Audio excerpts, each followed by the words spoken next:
Hey, what's up, guys? Dr. D. So today we're going to continue our conversation on micronutrients, but we're going to get a little bit more technical and go into a specific direction.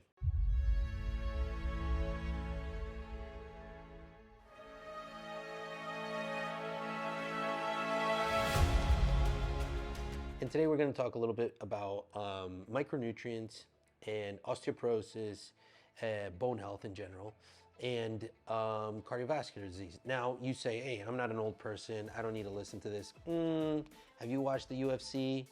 Have you watched some of those guys snap their shins and so forth just because of perhaps poor bone health? Now you say, wait, no. Those guys are trained athletes. It was the angle that the bone hit, etc. I beg to differ. Yes, that is a variable to be taken into consideration. However, what is the bone health of those athletes? What does their DEXA scan look like? What's a DEXA scan? Well, that's a big X-ray that actually looks at your bone health. It's actually the machine that diagnoses osteoporosis. So we're huge into understanding bone health in athletes as well, right? And if you're an athlete listening to this, the last thing you want is to be running on the field or in combat or whatever you're doing and then snapping a leg or something like that. What is your bone health? You ever thought about that? Or if you're over 65 and you're a female especially, males too, you don't want to be a case of grandma fell and broke her hip. Or wait a minute, it's actually not really grandma fell and broke her hip. It's grandma's hip broke and she fell most of the times because of that bone health. And then we chug it to different things. We say grandma fell and broke her hip. No. Or that was that roundhouse kick that broke that UFC fighter's shin. Or do we really know what that DEXA scan looks like? And oh my God, doc, but I don't know what a DEXA scan is. I don't know where I can get one. Do I have to go to the hospital and get this? Hold on, we're gonna explain all this. But the important thing is to understand the integrity of your bone health. And bone health depends on so many things. But doc, wait a minute, you said a few minutes ago you were gonna talk about cardiovascular too. Those are two very different topics. No, they're not. They're almost the same topic. And that's it, drop the hammer on you kind of deal. Because when your bone health isn't doing too well, you should go investigate atherosclerotic disease as well. So atherosclerotic means plaque in the arteries. So you should go take a look at that too. Why do you say? Well, because the mechanism that causes those two pathologies, those two processes to develop is usually very associated, if not all the time. And today we're going to talk about a few of those things. So, like I said, we're doing a little series on micronutrients, right? What again are micronutrients? Vitamins, minerals, antioxidants, etc., amino acids. And those are very important. Remember, your body's biochemistry does not depend on Tylenol, does not depend on prednisone, does not depend on all these kinds of medications we have in our environment. Your body's biochemistry depends on micronutrients. Where do you get your micronutrients from? You get them from your macronutrients, from your foods, right? Proteins, carbs, and fats. And they break down into micronutrients, fit into certain biochemical processes in your body. And then those biochemical processes then go ahead and make you. Turn those elements into collagen for your skin, hair, nails, etc. Turn it into proteins to make your muscle and other parts of your body, etc.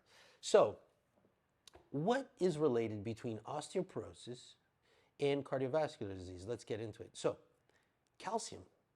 Calcium is huge. Doc, I need to take calcium. No. There's actually a lot of studies that, and we'll have here a few of these on the screen for you guys to see.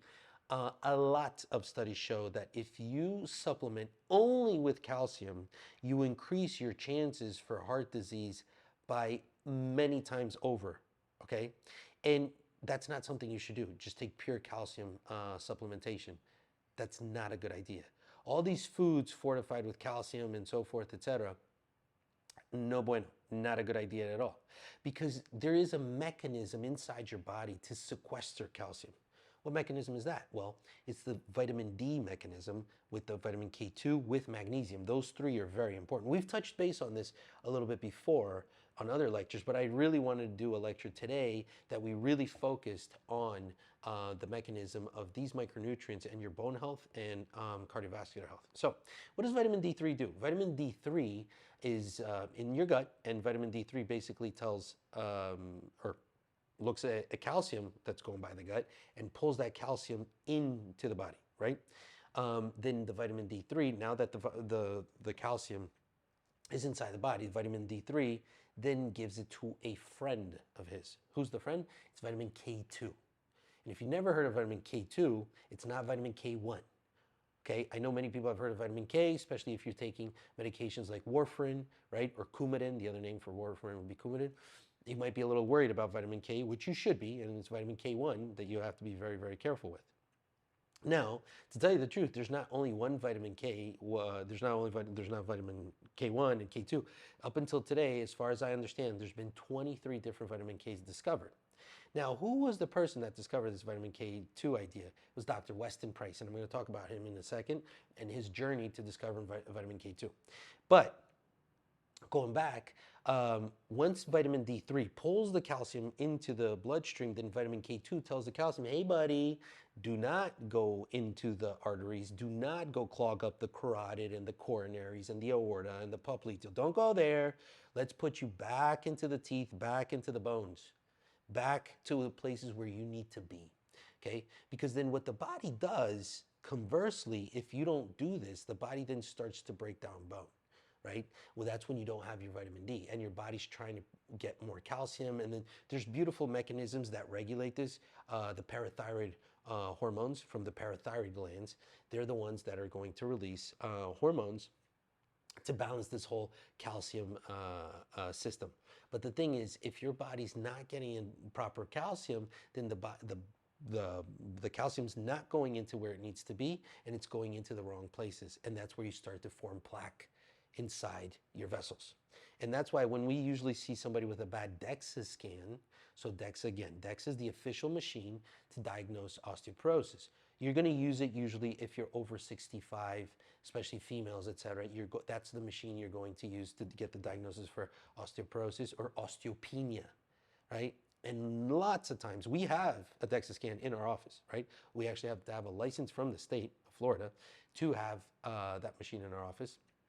But it's a machine usually found in hospitals or at very, very, very high level performance clinics, okay? So once we collect that DEXA scan information, it's amazing what we see. Many times people have great bone health, and it's kind of color coded. There's green, yellow, and red. The red being osteoporosis, yellow being osteopenia, and green being good bone health. And then there's these three trends where you should be for your age, right? There's, say you're 38 years old, there's your top trend, your medium trend, and your lower trend, and you can kind of guesstimate by that line where you're gonna be. Say if you're 38 and you're kind of in the yellow, well, for sure, when you're in your 50s or even 48, 47, something like that, you should be hitting osteoporosis, and you don't want that. What kind of life is that, right? So when we do these DEXA scans, we're able to see bone health in a lot of our clients and understand how their bones are doing. But now, and we see all the time, people in their 20s already hitting the yellow, hitting that osteopenia zone. And that's really, really scary. What do you think is going to look like, that person's bones are going to look like if they don't do some strong intervention in the next 20 years? It's not going to be good. And this is a problem that I am really emphasizing, that it's an environmental problem. You guys know how big I am on talking about environment and epigenetics and so forth. You are your environment, you are what you eat. And it's huge to see that all these things are adding up more and more and more disease processes as our environments are getting sicker. We're getting less vitamin D, we're getting less calcium, etc. And then we're taking the calcium the wrong way, because now if you don't have the vitamin D3, and then you don't have the vitamin K2, and you don't have the magnesium, don't forget the magnesium. Without magnesium, this process does not work well. You don't have the D3 and the K2 working properly if the magnesium's not there. I've said in plenty of other lectures, magnesium's the boss. Magnesium is the boss. So now what happens is, once we see that DEXA scan in poor condition, we usually tell the person, why don't you go do a calcium channel score or a CAC score, which is really, really important. So calcium channel score is going to allow us to see exactly how much plaque is inside the person's heart. Pause. What's the name of the test I just said that you can see the plaque inside the person's heart? Calcium channel score. You can literally see plaque inside the widowmaker, right, the left anterior descending artery, right, the right and the left. I mean, it's interesting to see, like, you can actually see the pathway in that. It looks kind of like it's an X-ray, but it's a big CT, and you can actually see the little punctate lesions of the calcium. Okay, so that's really important to understand the play between a DEXA scan and a calcium channel study score. So now, what is this whole thing with K2? If you've never heard of K2, so Dr. Weston Price, which was a dentist actually, he, I can't recall exactly what year he died right now, but it was right before the year 2000, I believe in the 90s. He died in the 90s, pretty sure. And what happened is he would travel the world to understand oral health in a lot of indigenous communities around the world. So he went to different islands and different isolated communities and would see why these people actually had pretty good oral health compared to us over here in more civilized areas. And what he saw, there was something in their foods that he couldn't find here in our foods nowadays. And he called it factor X. And he went on to call it factor X, and he died, and he still called it factor X. He didn't really figure out what it was. After he passed, shortly thereafter, in the beginning of the year 2000s, they understood that factor X was actually vitamin K2. And vitamin K2 since then has been heralded as a anti-atherosclerotic vitamin. So atherosclerotic meaning plaque causing. So vitamin K2 is basically a vitamin that helps your body to get calcium out of the bad places and put calcium into the right places. And once done with vitamin D3 is the one that's going to pull calcium from your gut. So with that said, you then don't need more calcium, okay? And that further will exhibit itself as you're doing the DEXA scans. You'll start to see that your body starts to improve. I really suggest that people do predictive scans every so often, every 2 years, every 3 years. There's tests I do every year. There's tests I do every 2 years. For example, I like to do heart echoes every 2 years. Why not, right? No, you can't get your insurance to pay for this stuff. This is something you come out of pocket. But hey, you come out of pocket with so many things nowadays that, sometimes they're superfluous. This is your health, right? I'd rather be safe than sorry. And anybody that in other areas of life, like business, for example, you want to be very predictive, right? You want to collect data. You want to be very preemptive about what you're doing. Why not about your health? And there's nobody that can change my mind. I'm coming close to 40. I'm still 2 years and a half away. I'm 37. But I've been doing medicine and studying biology all my life. I don't think nothing's going to change my mind now in regards to wanting to be more predictive and preventative about my health and my loved one's health, right? So let's keep going. Now, I am going to involve a little bit of hormone talk in this lecture because there are other things that are very important for your bone health, right? So another hormone that I absolutely love to talk about is DHEA, dihydroepiandrosterone. Okay, now he is a steroid hormone. What is a steroid hormone? Hormones that come from cholesterol, right? Just like vitamin D, by the way, is. Vitamin D, or hormone D, is also a steroid hormone. He falls into that category. Now, DHEA, what DHEA is going to do, it's going to help promote longevity. In many studies, they're showing how DHEA helps to promote longevity. And one study that I really like to mention, it's a recent study called TRIM trial. And I've mentioned that in other lectures, called TRIIM, which stands for thymic regeneration. I'm not going to talk about the thymus gland right now. Go watch one of our lectures on the immune system, and I definitely go off on the thymus gland a lot. I love that topic. Immunorestoration and insulin mitigation. We're not going to talk about those other two strategies either today. But in that study, what did they use to prolong people's lives? So they took 9 individuals, white males, and they showed how they were able to increase their epigenetic age by 2 years, okay? And just think about that. Imagine now you can buy yourself 2 more years. That's crazy.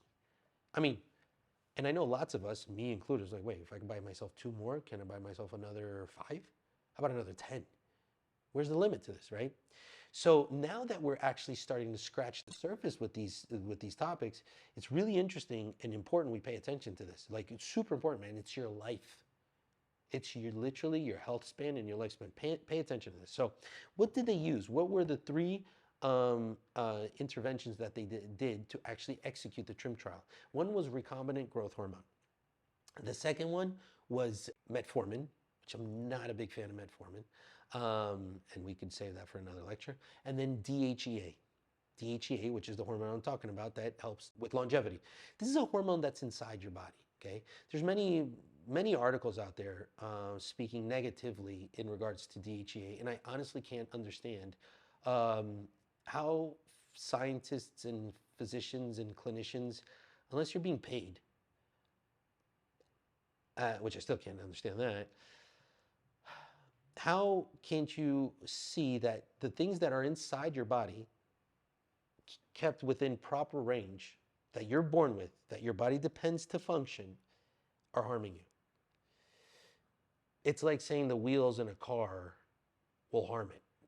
Obviously, if it's not the right wheel for that car, sure.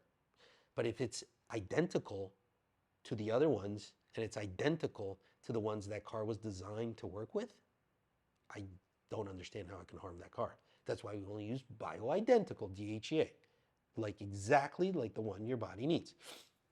So, DHEA is essential for bone health.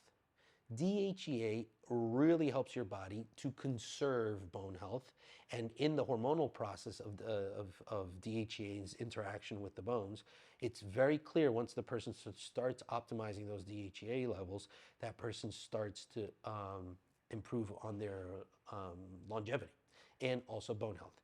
Now, two other hormones that are very important, especially for women, and when you're postmenopausal. If you notice, after you're postmenopausal, when your DEXA scans really crash, is when the person goes into osteoporosis faster, etc., which would be estrogen and progesterone. Bioidentical estrogen and progesterone. Not estrogen, for example, Premarin, which stands for pregnant mare urine. Do not ever use that. Talk to your physician, but that is not bioidentical, and that's extracted from horse urine. It's actually called pregnant mare urine. The drug comes from that. It's a breakdown of the name of horse urine. So talk to your physician before you even think about using that. But your estrogen should be bioidentical, identical to your biology, and so should your progesterone, identical to what your body's producing. I mean, you don't have to be a doctor to understand this. It's like, wait a minute. Why would you put inside your body a different hormone structure or for a different animal? That's not a good idea. There's no system on earth. If that's the screw that goes there, that's the screw that goes there. You could try to, you see what I'm saying? It's not rocket science. It's really not rocket science. And by the way, we've lived thousands of years according to this system of giving back to the body what it needs and letting the body heal itself. Now, in the last 200 years, since the birth of allopathic medicine, which are MDs, and I'm an MD, I went to traditional medical school, we're taught that medications could fix the body. For the most part, they don't. So, to put a Band-Aid over it, especially chronically, and chronic care, it's been a problem, right? So going back, estrogen and progesterone used in a bioidentical fashion, when replacing them, it really helps bone health. Now, I will tell you, there's a lot of studies out there that we'll see that will talk poorly against bioidentical medication, and not many. I've seen one not too long ago from a really big name hospital here in the United States, one of the top four. I won't mention their name now. And one of our clients actually showed me the study and said, hey, look, this article is saying that bioidentical hormones have pretty much the same incidence and prevalence in causing cancer. So once I read the study and I saw the names of the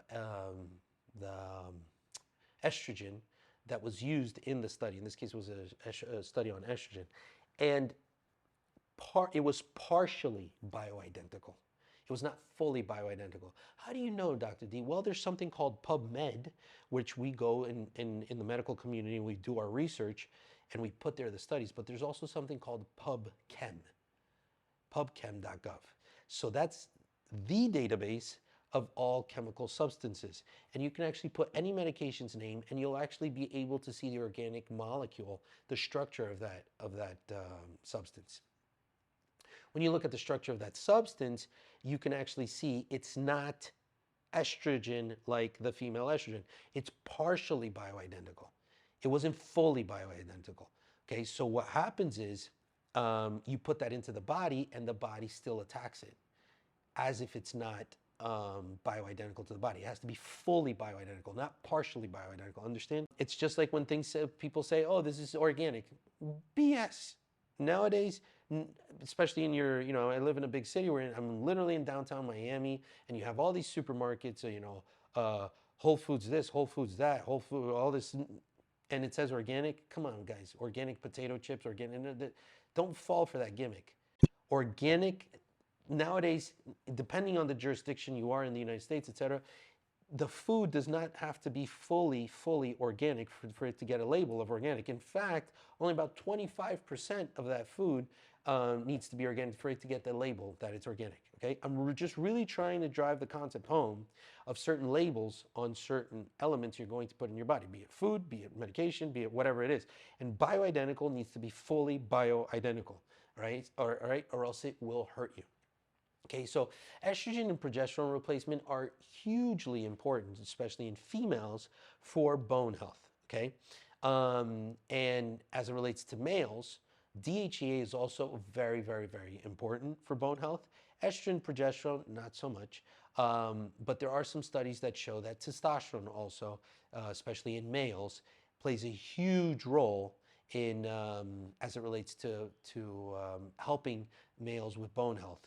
And longevity, etc. But testosterone plays a very big role in helping males as it relates to bone health. So now, once you put all this together, and mentioning one part too, relating hormones to cardiovascular as well, the DHEA, the estrogen and progesterone on the cardiovascular side, also very, very important for women as it relates to helping, for example, your cardiomyocytes. Your cardiomyocytes depend on hormones. They're very dependent on hormones. Cardiomyocytes being the cells inside the muscles of the heart. They're very dependent on hormones. And when understanding cardiovascular health, you really should see the heart as a big muscle. And hormones are very important for muscular tissue. It's very logical. And there are many studies showing also the importance of hormones, and in this case we're talking about DHEA, estrogen and progesterone for women, also for heart health. Okay, there are other things, today I don't want to get big on menopause, but there are other things also that these hormones are going to be very important for, such as, for example, when you're having hot flashes. Do you know every time you're having a hot flash, it represents some neuronal death? There are some neurons in your brain that are dying. Hot flashes are not healthy. You should not be allowing yourself to go through hot flashes. Don't go down that route. Go talk to a physician so you can understand your hormonal stance at the moment and get that optimized. Okay, the moodiness, etc., that comes with it, it's not worth it. It's not worth it. But I'm not going to go on the menopause side of things today. It's really important to understand today on bone health the importance of these essential vitamins that I spoke to you about, vitamin D3, vitamin K2, magnesium. Understand the importance of DHEA, estrogen, and progesterone for osteoporosis. Consider going on a supplement protocol with those 6 things. You should also supplement with a few other things just for general health. But specifically, if you're concerned about bones, it doesn't not matter also, your age. Obviously, the protocol will change, right? If you're a young male athlete and you are concerned about your bone health, obviously estrogen and progesterone is not going to be something where it's going to be a conversation for you. But I will give you an example. There are athletes, and I specifically, for example, I can think of one athlete in the UFC where that athlete removed the gallbladder. Once that athlete removed the gallbladder, about 4 months later, they're snapping their shin. right? Why? What does the gallbladder have to do with that? Well, after you remove the gallbladder, you'll never again be able to absorb vitamins A, D, E, and K again properly. So the fat soluble vitamins, right? Remember, D is in the middle of that cocktail. So we call it ADEK, A, D, E, and K. So that athlete should be put on about 300 milligrams of bovine bile with every meal for life to at least help him absorb those vitamins. What happens? The thing is, you don't have that gallbladder, you're not absorbing those vitamins, and most namely vitamin D, and then all of a sudden, boom, your shin breaks, okay? So, important that today you guys understand that bone health is something that you can take control over, okay? Now, if you're 80 years old and you have never paid attention to your bone health, is there still hope? Yes. Can we drastically change a person's DEXA scan? Well, maybe not too drastic, but there's still hope, okay? So consider, number one, getting a DEXA scan. Find a place close to you that you can get a DEXA scan and understand what your bones look like. And if you're young athletes, especially you guys, right? Especially you guys to prevent, and honestly, it's everybody. Your DEXA scan is really important, okay? DEXA scans are actually very, very important. I just remembered actually. Oh, exactly. Just remembered I have my wife. I have my wife's old DEXA scan here. You guys can see it's pretty crumpled up. We keep this one. I remember I just put this one away. So this is what we'll put this on the screen for you guys to see in detail. But this is what a DEXA scan kind of looks like.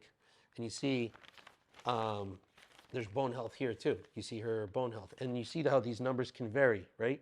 And here's the red and the yellow and the green that I was telling you guys about here. And there was actually a little bit of a drop here between one and the other. So these things can vary, okay? So this was a DEXA scan I keep here because she lost 11 pounds of pure, 11.18 pounds of fat in 3 months and gained 5.89 pounds of muscle in also those 3 months. You know, and she's a girl. So that's pretty hard. Yeah, 11.18 pounds. She lost 11.18 pounds of fat and gained 5.89 pounds of muscle. So pretty interesting. But anyways, this would be one of the reasons we would use DEXA scans for. So anyways, I just remember that was there. So listen, guys, I hope today this helps. Take control of your health. Don't listen to me. Do not listen to me. Learn to be sovereign. Take the information I say, the information other people say, and do your own study. Dive deep into understanding your biology, your biochemistry, etc. Okay, understand your biochemistry because the biochemistry precedes the physiology and your psychology, which that precedes your life and the life you're going to live. All right, love y'all. Dr. D. See you soon.